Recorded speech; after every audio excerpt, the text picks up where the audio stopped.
Hey everybody, it's Jason Blaha here, and it's time for a dynamic effort squat and deadlift day. But a quick reminder for those of you who watch these videos, please remember to click like down below. It would be greatly appreciated. I'm having to condense these down a little bit. I'm taking out a lot of the surplus footage in here because I'm running into quality issues with the new camera I bought. Camera upgrade's actually the most expensive camera I've ever bought.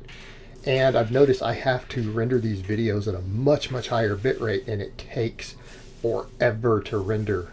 It's like it takes my videos up to an hour sometimes to render my workout videos, so just to get them uploaded. So again, I'm trimming the extra fluff out of here just so that I can get these done quicker. I did a sled drag before this, so but I also ate carbs and took over an hour rest before I went in and did this, for those curious. And I think I'm going to go drag my sled again after, because everything feels good. But we got some new equipment in. I have most of my dumbbell stuff in, so we use that today. For the speed squats, I bumped this slightly, bumped the weight slightly. I can technically go heavier, and I probably will next wave. But we did 12 doubles on these, and they went pretty good. I'm very happy with the way the speed squats are going using the wider stance. As I told you guys last time, we're taking everything out wide. I'm going to go back to really wide stance box squats for a while, build my adductors. I'm going to work on Sumo speed pulls because I'm not worried about my conventional or narrow stance stuff. I'm doing enough low back and quad work. That's all going to come along. I need to broaden my strength base again. I need to rebuild this wide stance strength. And I think you guys can tell looking at my legs today, the cut's going decent. The scale weight is barely going down, so there may be a little bit of recompositioning happening there. And before people say, Jason, is that possible? I've told you guys when that's possible. Don't be ignorant. Hopefully I don't need to just flat out say it. If you don't understand at this point, if you haven't looked at my fat-free mass index, then on a DEXA scan, I don't know what to tell you. So back over to the training. Happy with these today. Everything felt good. Hips and everything felt great, and that's one of the things I'm really noticing with everything I'm doing with my lifestyle right now. My diet itself is extremely low inflammatory. Now, for people who've looked at what I've said that I eat, that matters a lot. I'm noticing my hips and shoulders and everything feel phenomenal. So I do wonder if there is a potential inflammatory component with my training that was causing some of that hip flare up in the past. I think diet was definitely a factor. So again, I'm going to continue doing what I'm doing there. And yeah, we're going to take everything out wide. And I'm going to focus a lot on adductors. So you guys are going to see me take even some of the heavier workout. Everything is going to look kind of like fluff on my lower days, because I just can't afford to get under really heavy weights as far as getting tension on muscles. I can get mechanical tension on muscles with lighter weights if we pick the exercises carefully and then get enough volume to maximize hypertrophy, because we're going to get heavier and heavier again coming back up to the max effort stuff. All right, that's where we're going to do the real weight. Everything else is going to be about speed or hypertrophy. So for lower body, I'm going to put a big focus on hips. That's going to be adductors and abductors both. Very different muscles, but I'm going to get them stronger. I'm going to build all the wide stance stuff way back up, which will come up real quick, and it's already feeling good. Now, you already saw me do a decently heavy training max on a sumo pull this week. And again, that means I need extra adductor work. But I'm also going to continue to really push my low back, because I feel like my low back is a weak link on squatting. It seems to be my current limit on the deadlift, conventional deadlift. So we'll continue to train that. And I've noticed that before. As long as I train my low back, the sumo builds my conventional. That's what got my conventional past 600 before. I did only sumo stuff for almost a year. Watkins started pulling 600 plus, right? So speed pulls, did 10 singles today against chains on sumo. One of the things I'd notice when I get up toward the top, I get a little bit of elbow bend that occurs, and there seems to be no way I can take it out. It's what happens on these when I hit my thigh. So I guess when I hit the thigh on the way up, it causes that. I just need to make sure my bicep tendons are strong, because there's nothing I can seem to do about it. It just happens on sumo for me. However, I'm going to be doing a lot of bicep stretch work. I'll be doing incline curls. You guys see me really focusing hard on chins. In a stretch position on chins, I'll go ahead and get those tendons strong. And, you know, again, hopefully we don't get an issue here. But it just seems to be almost unavoidable with my biomechanics because of the way I pull against my thigh, my big thigh getting in the way. It is what it is. I'm not going to worry about it. Hopefully we'll see it pull out a little bit better when I go to maxes. But I'll look at the maxes too. We'll be filming those from the side. I'll do more sumo maxes, and we'll see what it looks like on those. And if it's something I really need to address, we will. The speed pulls went really good today. And again, hips felt really good. Hips felt really good. So again, I'm going to put a really, really heavy focus on bringing that up. Now, some people say, what about quads? I'm going to continue to do quad work, quad and glute work. Everything works, my quads and glutes. But mainly, I'm going to do the split leg squats. And I'm doing sled drags pretty much every day at this point, or at least almost every day. And even if I end up missing a day, I get a couple of two-a-days in on those. My quads look bigger. My quads are responding to it. And I notice in the mirror in the morning, my quads are fuller when I wake up. They have veins all over them when I wake up, in spite of cutting. So I think it's helping, certainly helping. That is a lot of my quad hypertrophy. So between all the speed squats and the speed pulls here with the sumo work, because those work quads also, and then the split squats, I'm getting a decent amount of quad work. Direct quad work, but I'm getting enormous volumes because of the sled drags. And I've said that before, that my quads grow from sled work. My quads grow from anything. And I'd said earlier on in this cut, I felt like I was losing quad, right? I feel like they're bouncing back now. They are bigger. And it's not just because they're leaner. No, they are bigger. I can tell in the mirror. They're getting bigger again. So, again, the volume of the sled drags seems to be helping here quite a bit. So I'm quite happy with that, which means in my lifting itself, I still need to train them, obviously. I can put more focus on my hips and more focus on my erectors. All right, my back needs to be a very high priority because, again, I see some back limit on the squatting, and I know for a fact now on conventional pulls it's limiting me. So, but we can come in and train it hard, and I have the tools to do that. All right, so I went ahead and did the box sumo deadlifts afterwards, and these were hard. Doing them correctly, these were hard. I did them with a deadlift bar today, so I'd quit dropping it on my toes.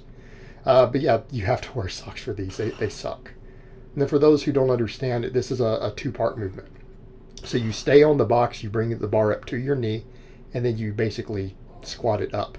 And this teaches you how to stay tight and pull through that sticking point on a sumo right there, right? So once you break it off the floor, which again, it's where you miss usually. If you can't break it off the floor, you're just not strong enough. So that hits a common miss point. It's a common miss point for me on this. And it's a phenomenal hip exercise, right? My adductors were crushed at the end of every set, even with this light weight. Now, I'll try to progress on it slowly. But even with this, these were limit sets for my adductors, right? And I felt some abductor too. Again, the abductors are up on the outside of the hip. The adductors are your groin muscle, right inside the thigh. And we know, again, adductors are essential for squatting also. But yeah, I'll bring them up. So I don't need the Romanian deadlifts now. That was one of the big reasons I was doing the Romanian deadlifts, was also to bring that area up. But I've got enough hamstring work. I'm not worried about it. I have good mornings. I'm doing glute ham raises, and the glute ham raises, the way I'm doing them now, are hitting my hamstrings even harder. And when you guys looked at those sumo deadlifts from the side when I'd squat down, my hamstrings are massive. They're not limiting me right now. And they're still getting trained. They're getting a pretty respectable amount of volume. Even if we take all the pulling out, we don't even count this, we get 3 sets of good mornings and 3 sets of glute ham raises every lower day. Of course, reverse hypers and all that still hit them too. They're getting a lot of work. They're getting complete work. I don't need the RDLs at the moment. This will bring more to the table. Easier for stimulus to fatigue. And I might mess with some other deadlift variations for hypertrophy purposes, but I'm going to put my efforts where they need to be.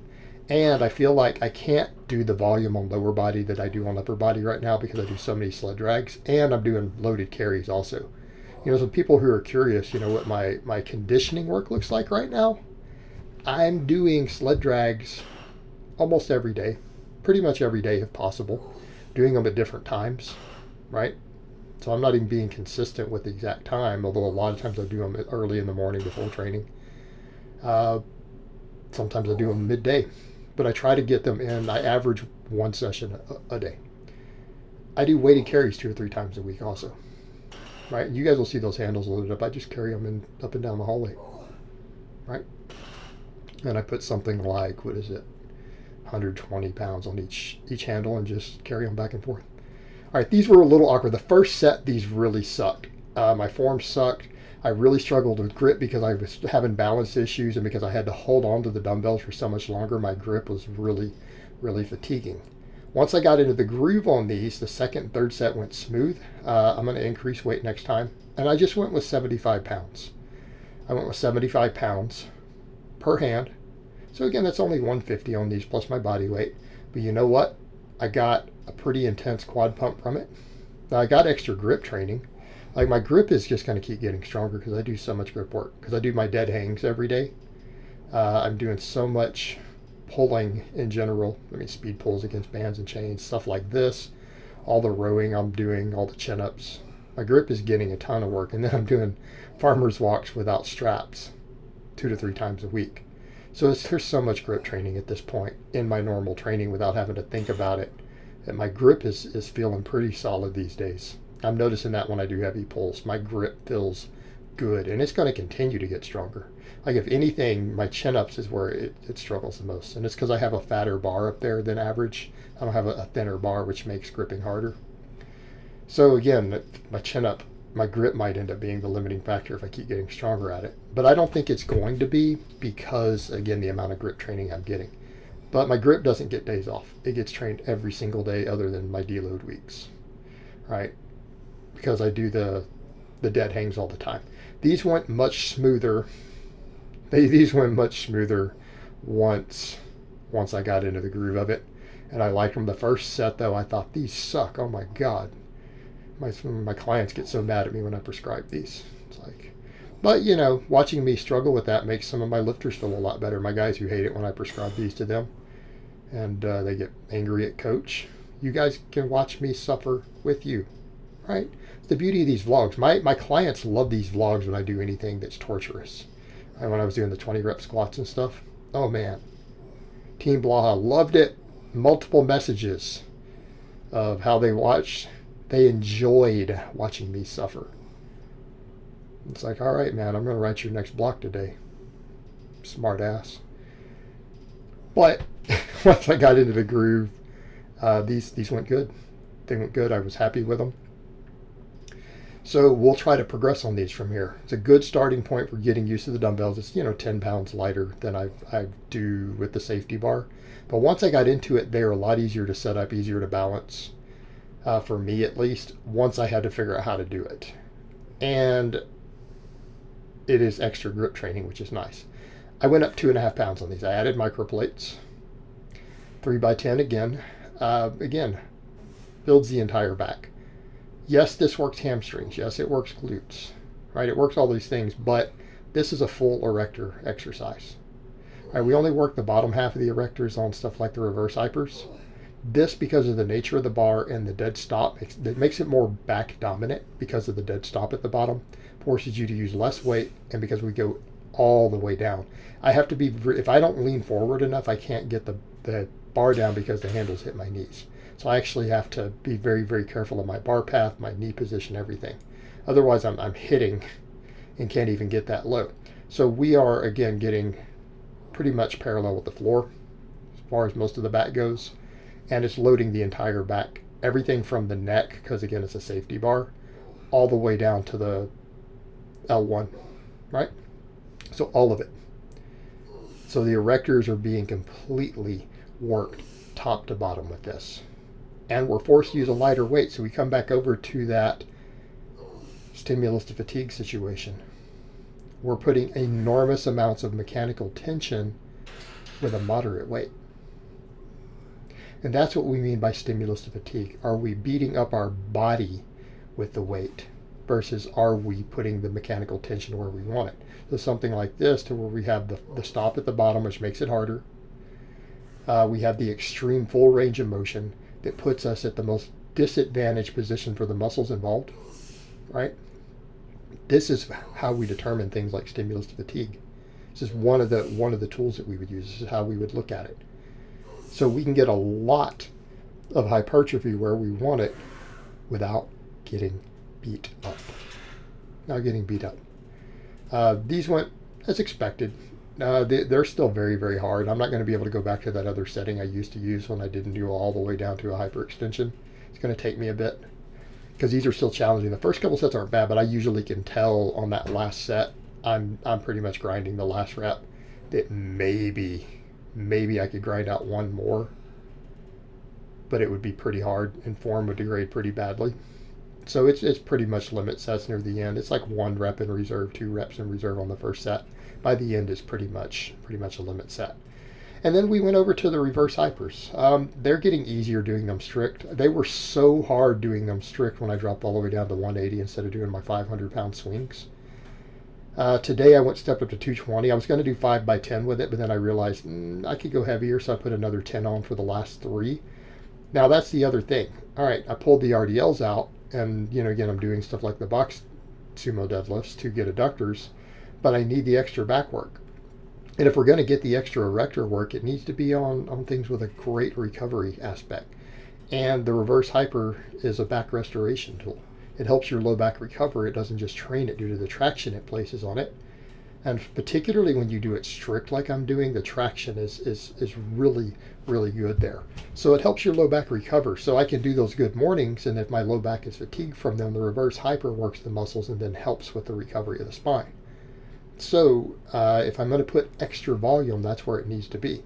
Now, I'm not saying I might not eventually get a regular hyper bench also and incorporate both, but because of this though, and because I'm not doing a lot of extra low back work with the RDL pulled, I need to do 5 sets of these, not just 3.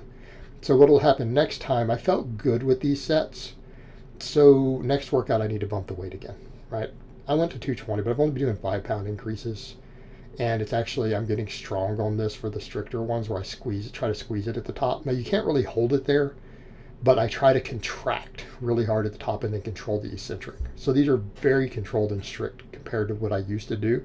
And I feel less hamstring as a result of that, which makes sense because of that hamstring stretch we get when it swings under. But I get a lot more what I feel like lower back activation, and the glute activation still feels about the same. So it's very good. But I do feel more low back because I'm having to squeeze it and then use the low back to control the swing. So again, building that low back strength up. And again, I can program these the way they do off of squats at Westside. So I know where these need to be.